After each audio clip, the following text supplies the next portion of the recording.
Hi hello ನಾನು ನಿಮ್ಮ Harshita Gowda. So ನಾನಿವತ್ತೇನು ಮಾಡ್ತಾಯಿದ್ದೀನಿ ಅಂತ ನಿಮ್ಗೆ ಆಲ್ರೆಡಿ ತಮ್ಲೈನ್ ನೋಡಿ ಗೊತ್ತಾಗಿರುತ್ತೆ.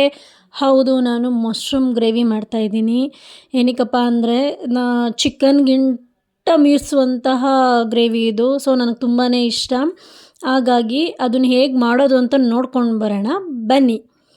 ಮೊದಲನೇದಾಗಿ ಬಾಣಲಿ ಕಾಯಕ್ಕಂತ ಇಟ್ಕೊಂಡಿದ್ದೀನಿ. ಅದು ಇಟ್ಕೊಂಡಾದಮೇಲೆ ಒಂದು 2-3 ಸ್ಪೂನು ಎಣ್ಣೆ, ನಾನು ಕೊಬ್ಬರಿ ಎಣ್ಣೆನೇ ಇದಕ್ಕೂ ಆ್ಯಡ್ ಮಾಡ್ತಿದ್ದೀನಿ. ಕೊಬ್ಬರಿ ಎಣ್ಣೆನೇ ಯೂಸ್ ಮಾಡ್ತಾಯಿದ್ದೀನಿ.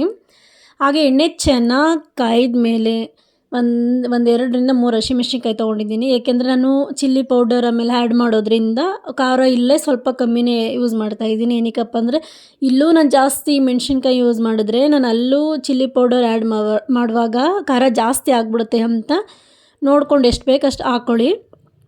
ನಿಮಗೆ ರುಚಿಗೆ ತಕ್ಕ ಅಂದರೆ ನಿಮ್ಮ ಖಾರ ಎಷ್ಟು ತಿಂತೀರ ಅದ್ರ ಮೇಲೆ ನೋಡ್ಕೊಂಡು ಕ್ವಾಂಟಿಟಿ ಆ್ಯಡ್ ಮಾಡ್ಕೊಳ್ಳಿ. ಹಾಗೆಯೇ ನಾನು ಒಂದು ಸಣ್ಣದು ಮೀಡಿಯಮ್ ಸೈಜಲ್ಲಿ 2 ಈರುಳ್ಳಿ ಕಟ್ ಮಾಡಿ ಇಟ್ಕೊಂಡಿದ್ದೆ, ಅದನ್ನು ಸೇರಿಸ್ತಾ ಇದ್ದೀನಿ. ಅದು ಒಂದು ಸ್ವಲ್ಪ ಬಾಡಬೇಕು. ಅಂದರೆ ಒಂದು 70% ಅಲ್ಲ, ಒಂದು 50% ಸ್ವಲ್ಪ ರೋಸ್ಟ್ ಆಗಬೇಕು. ಅದು 50% ರೋಸ್ಟ್ ಆಗಬೇಕು ನೀಟಾಗಿ. ಅದು ಎಣ್ಣೆಲಿ ಚೆನ್ನಾಗಿ ಅದು ಇದಾದಾಗ ನಾನು ಮಶ್ರೂಮ್ ಸೇರಿಸೋ ಟೈಮಲ್ಲಿ ಅದು ಬೆಂದೋಗ್ಬಿಡುತ್ತೆ ಇನ್ನೂ ನೀಟಾಗಿ. ಇವಾಗ ನಾನು ಸ್ವಲ್ಪ ಆದಷ್ಟು ನೋಡಿಕೊಂಡು ಈ ಕ್ವಾಂಟಿಟಿಲಿ ಅದು ನೀವು ನೋಡ್ತಿರ್ಬೋದು, ಇಷ್ಟು ಕ್ವಾಂಟಿಟಿಲಿ ಸ್ವಲ್ಪ ರೋಸ್ಟ್ ಆದರೆ ಸಾಕು.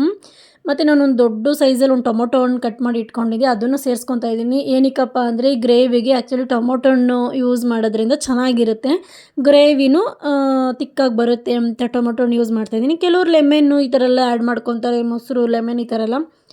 ನಾನು ಅದೆಲ್ಲ ಆ್ಯಡ್ ಮಾಡ್ಕೊತಿಲ್ಲ, ಮನೇಲಿ ಏನಿತ್ತು ಅದನ್ನಷ್ಟೇ ಯೂಸ್ ಮಾಡ್ಕೊಂಡು ಮಾಡ್ತಾಯಿದ್ದೀನಿ. ಸೊ ಹಾಗೆಯೇ ಚೆನ್ನಾಗಿದ್ದು ಸ್ವಲ್ಪ ಬೇಯಬೇಕು ನೀಟಾಗೆ. ಸ್ವಲ್ಪ ಎಲ್ಲ ಮಿಕ್ಸ್ ಮಾಡಿಕೊಂಡು ಒಂದು ಅರ್ಧ ಸ್ಪೂನಷ್ಟು ಶುಂಠಿ ಬೆಳ್ಳುಳ್ಳಿ ಪೇಸ್ಟ್ ನಾನು ಸೇರಿಸ್ಕೊತಾ ಇದ್ದೀನಿ. ನಾನು ಇದ್ರದ್ದು ವೀಡಿಯೋ ನಾನು ಆಗಲೇ ಅಪ್ಲೋಡ್ ಮಾಡಿದ್ದೀನಿ. ಶುಂಠಿ ಬೆಳ್ಳುಳ್ಳಿ ಪೇಸ್ಟ್ ನಾನು ಮನೆಯಲ್ಲೇ ಮಾಡಿ ಇಟ್ಕೊಳ್ಳೋದ್ರಿಂದ ಇನ್ಸ್ಟೆಂಟಾಗಿ ಯಾವ ಅಡುಗೆ ಮಾಡಬೇಕಾದ್ರೂ ಬೇಗನೆ ನಾನು ಕ್ವಿಕ್ಕಾಗಿ ಅದು ಹೆಲ್ಪ್ಫುಲ್ ಆಗುತ್ತೆ ನನಗೆ. ಅದನ್ನು ಮತ್ತೆ ಪೇಸ್ಟ್ ಮಾಡ್ಕೊಂಡು ನಾನು ಮಾಡೋಕ್ಕಾಗಲ್ಲ. ಹಾಗೆಯೇ ಅದು ರೆಡಿ ಮಾಡಿ ಇಟ್ಕೊಂಡ್ಬಿಟ್ರೆ ಯಾವುದೇ ಅಡುಗೆ ಮಾಡುವಾಗಲೂ ನಾನು ಸೇರಿಸ್ಕೊಳ್ಳೋಕೆ ತುಂಬ ಈಸಿ ಆಗುತ್ತೆ. ಹಾಗೆಯೇ ಇದು ನೀಟಾಗಿ ಸ್ವಲ್ಪ ರೋಸ್ಟ್ ಆದಮೇಲೆ ನಾನು ಒಂದು ಪ್ಯಾಕೆಟ್ ಬರುತ್ತೆ ಗೊತ್ತಾ ಮಶ್ರೂಮು, ಇವಾಗ ತರಕಾರಿ ಅಂಗಡೀಲಿ ಈ ಮಾರ್ಟ್ಗಳಲ್ಲೆಲ್ಲ ಸಿಗುತ್ತೆ. ಒಂದು ಪ್ಯಾಕೆಟು 40-50 ರೂಪಾಯಿ ಎಲ್ಲ ಇರುತ್ತೆ. ಕೆಲವು ಕಡೆ ಎಷ್ಟು ಅಂತ ಗೊತ್ತಿಲ್ಲ, ನಾನು ತೊಗೊಳ್ಳೋ ಕ್ವಾಂಟಿಟಿ ಅಷ್ಟೇ 40-50 ರೂಪಾಯಿ ಇರುತ್ತೆ. ಒಂದು ಪ್ಯಾಕೆಟ್ ನಾನು ಯೂಸ್ ಮಾಡ್ತಾಯಿದ್ದೀನಿ. ಒಂದು ಪ್ಯಾಕೆಟ್ ಯೂಸ್ ಮಾಡಿದ್ರೆ 2-3 ಜನ ತಿನ್ಬೋದು. ಹಾಗಾಗಿ ನಾನು ಒಂದು ಪ್ಯಾಕೆಟೇ ಯೂಸ್ ಮಾಡ್ತಾಯಿದ್ದೆ. ತೊಳೆದು ಇಟ್ಕೊಂಡಿದ್ದೀನಿ ಆಲ್ರೆಡಿ. ಅದು ಸ್ವಲ್ಪ ಉಪ್ಪು ಹಾಕಿ ತೊಳೆದು ಇಟ್ಕೊಂಡಿರಬೇಕು. ಏನಕ್ಕಪ್ಪ ಅಂದರೆ ನೀಟಾಗಿ ಉಪ್ಪಾಕಿ ತೊಳೆಯೋದ್ರಿಂದ ಕೆಲವರು ಹುಳ ಇರುತ್ತೆ ಅಂತ ಹೆದರ್ತಾರೆ. ಅದು ಆ ಥರ ಇದ್ರೂ ಸೇಫಾಗಿ ನಾವು ತೊಳೆದಿರ್ತೀವಿ ನೀಟಾಗಿ ಅನ್ನೋದೊಂದು ಸಮಾಧಾನ ಇರುತ್ತೆ. ಚೆನ್ನಾಗಿರುತ್ತೆ, ಫ್ರೆಶ್ಶಾಗೆ ಸಿಗುತ್ತೆ. ನೋಡ್ಕೊಂಡು ತೊಗೊಳ್ಳಿ ಅಷ್ಟೇ ನೀವು ತೊಗೊಳ್ಳುವಾಗ. ಇದೆಲ್ಲ ಸ್ವಲ್ಪ ಮಿಕ್ಸೆಲ್ಲ ನೀಟಾಗಿ ಮಾಡಿದ್ಮೇಲೆ ನಾನು ಸ್ವಲ್ಪ ಕಲ್ಲುಪ್ಪು ಸೇರಿಸ್ಕೊತೀನಿ. ಏಕೆಂದರೆ ಇವಾಗ ನಾನ್ ವೆಜ್ಗೆ ಅರಿಶಿನ ಉಪ್ಪು ಎಲ್ಲ ಸೇರಿಸ್ಕೊಳ್ಳಲ್ವ, ಹಾಗೆಯೇ ಇದಕ್ಕೆ ಸ್ವಲ್ಪ ನಾನು ಉಪ್ಪು ಸೇರಿಸ್ಕೊತೀನಿ. ಉಪ್ಪು ಸೇರಿಸ್ಕೊಳ್ಳೋದು ಯಾಕಪ್ಪ ಅಂದರೆ ಅದು ನೀರು ಬಿಡುತ್ತೆ. ಇದು ನಾನು ನೀರು ಯೂಸ್ ಮಾಡ್ತಿಲ್ಲ ಇದಕ್ಕೆ, ಯಾಕೆಂದರೆ ಇದು ತುಂಬ ನೀರು ಬಿಟ್ಕೊಳ್ಳೋದ್ರಿಂದ ಚೆನ್ನಾಗಿ ರೋಸ್ಟ್ ಆಗುತ್ತೆ. ಅದರಿಂದ ನಾನು ಸ್ವಲ್ಪ ಉಪ್ಪೆಲ್ಲ ಕಲ್ಲುಪ್ಪೆಲ್ಲ ಹಾಕ್ಕೊಂಡು ಸ್ವಲ್ಪ ಅರಿಶಿನ ಸೇರಿಸ್ಕೊತಾ ಇದ್ದೀನಿ. ನಾನು ಸ್ವಲ್ಪ ಅರಿಶಿನ ನಿಮ್ಗೆ ಗೊತ್ತಿರೋ ಹಾಗೆ ನಾನು ಯಾವುದೇ ಅಡುಗೆಗಳು ಮಾಡಿದ್ರು ಸ್ವಲ್ಪ ಜಾಸ್ತಿ ಅರಿಶಿನ ಯೂಸ್ ಮಾಡ್ತೀನಿ. ಅರಿಶಿನ ತುಂಬ ಒಳ್ಳೆಯದು, ಆದಷ್ಟು ಅಡುಗೆಗಳಲ್ಲಿ ಅರಿಶಿನ ಯೂಸ್ ಮಾಡ್ಕೊಂಡು ತಿಂದರೆ ಒಳ್ಳೆಯದು.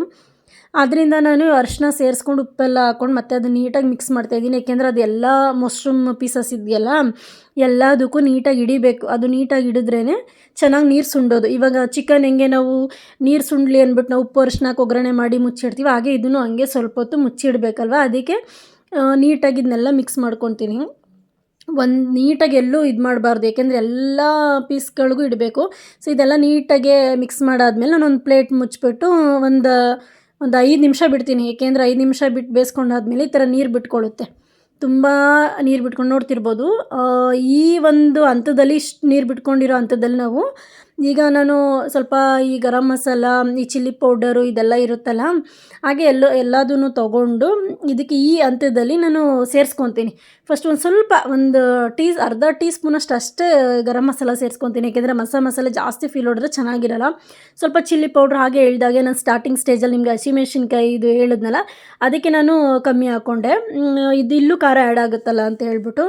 ನಂತರ ಚಿಕನ್ ತೇಜು ಮಸಾಲ, ಏಕೆಂದರೆ ಇದನ್ನು ಸೇರಿಸ್ಕೊಂಡ್ರೆ ಆ್ಯಕ್ಚುಲಿ ಚಿಕನ್ ಟೇಸ್ಟ್ ಬರೋದು, ಅದು ಗ್ರೇವಿ ತುಂಬ ಚೆನ್ನಾಗಿರುತ್ತೆ. ಆ್ಯಕ್ಚುಲಿ ನೀವು ಬೇಕಾದ್ರೆ ಒಂದು ಸಲ ಯಾರಾದರೂ ಮಾಡ್ತಿರೋರು ಮಾಡ್ಕೊಂಡು ತಿಂತಿರ್ತಾರಲ್ಲ, ಈ ಥರ ಟ್ರೈ ಮಾಡಿ ನೋಡಿ. ಚಿಕನ್ದು ಮಸಾಲ ಹಾಕಿ ನೋಡಿ, ಸಖತ್ತಾಗಿ ಬರುತ್ತೆ. ಏಕೆಂದರೆ ಆ ಚಿಕನ್ ಫ್ಲೇವರ್ ಅದರಿಂದನೇ ಘಮ ಘಮ ಅಂತಿರುತ್ತೆ. ಇದನ್ನು ನೀಟಾಗಿ ಮಿಕ್ಸ್ ಮಾಡಬೇಕು.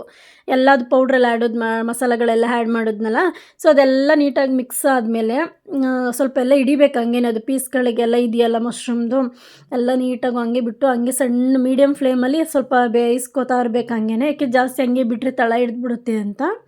ಅದು ನೀಟಾಗಿ ಎಲ್ಲ ನೋಡಿ ಆಲ್ರೆಡಿ ಅದು ನೀರು ಅದರಲ್ಲೇ ನೀರು ಸುಂಡಿರೋದು ಅದೆಲ್ಲ ನೀರು.